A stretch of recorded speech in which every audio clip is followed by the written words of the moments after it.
18 বার আক্রমণ, মুঘলরাও থামাতে পারেনি জগন্নাথ মন্দির। সত্যি জানলেই শিহরে উঠবেন।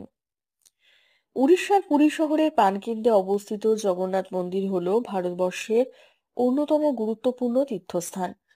এটি একমাত্র এমন মন্দির যেখানে ভগবান জগন্নাথ, তার দাদা বলভদ্র এবং বোন সুভদ্রা তিনজনকে একসাথে পুজো করা হয়। এই মন্দিরের নির্মাণ শুরু করেন রাজা চোর গঙ্গদেব, গঙ্গা রাজবংশের রাজা, 1078 খ্রিস্টাব্দে। মন্দিরটি নির্মাণে বহু বছর লেগে যায় এবং 1200 শতকে রাজা অনঙ্গ বিবা দেব সেটি সম্পূর্ণ করেন।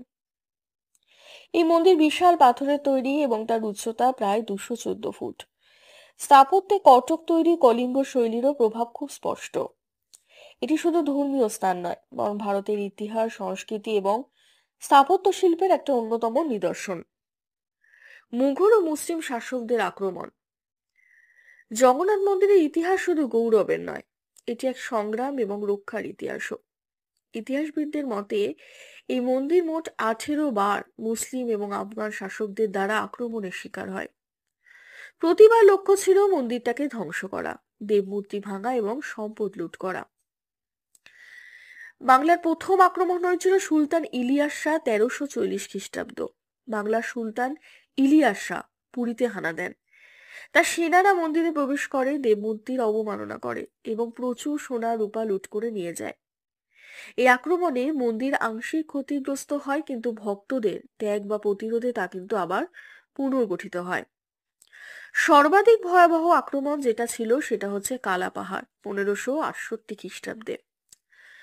আফগান সেনাপতি কালাপাহাড় ছিলেন হিন্দু ধর্মের চরম বিরোধী। তিনি উড়িষ্যা জয় করে পুরীর দিকে অগ্রসর হন এবং জগন্নাথ মন্দিরে প্রবেশ করেন।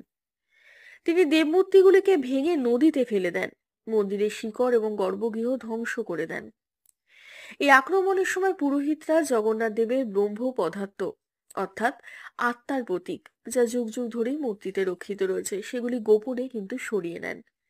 এই পদার্থ কখনোই কাউকে দেখা বা স্পর্শ করতে দেওয়া হয় না।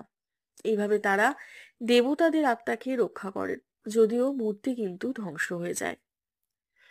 রক্ষা কৌশল। দেবতাদের আত্মাটাকে রক্ষা করার পদ্ধতি, কিভাবে রক্ষা করেছিলেন তারা। প্রতিবার আক্রমণের খবর পেলে মন্দিরের প্রধান পুরোহিতরা কিন্তু গোপনে কাজ শুরু করে দিতেন। জগন্নাথ, বলভদ্র এবং সুভদ্রার মূর্তির ভিতরে থাকা ব্রহ্ম পদার্থকে সরিয়ে নেওয়া হতো।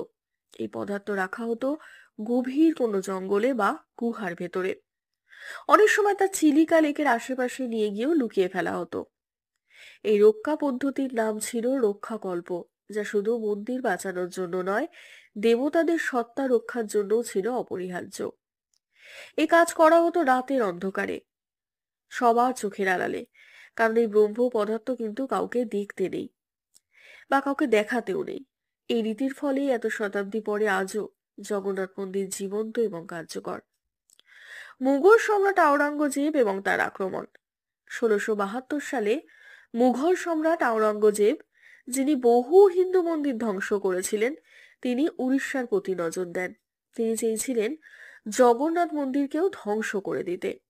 তবে তখনকার স্থানীয় হিন্দু রাজা এবং সাধারণ মানুষ একজোট হয়ে প্রতিরোধ করেন। আওরঙ্গজেব তার সেনা পাঠালেও পুরীর গোপন পথ এবং নিরাপত্তার কারণে তারা কিন্তু ব্যর্থ হয়।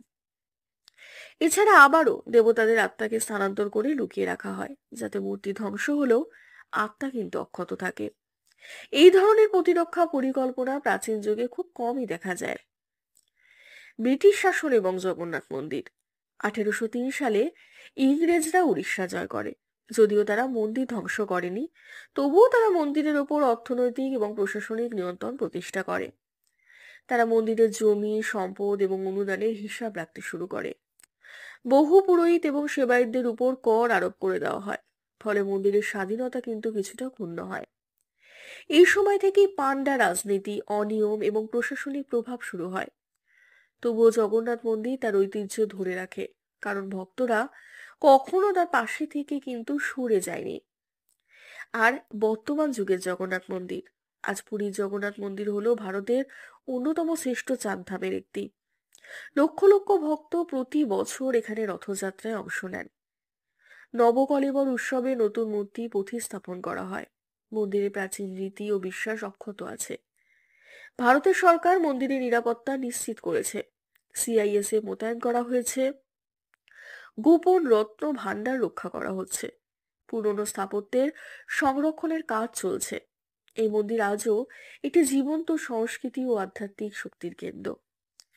বন্ধুরা, জগন্নাথ মন্দিরের ইতিহাস কিন্তু আমাদেরকে অনেক কিছু শেখায়।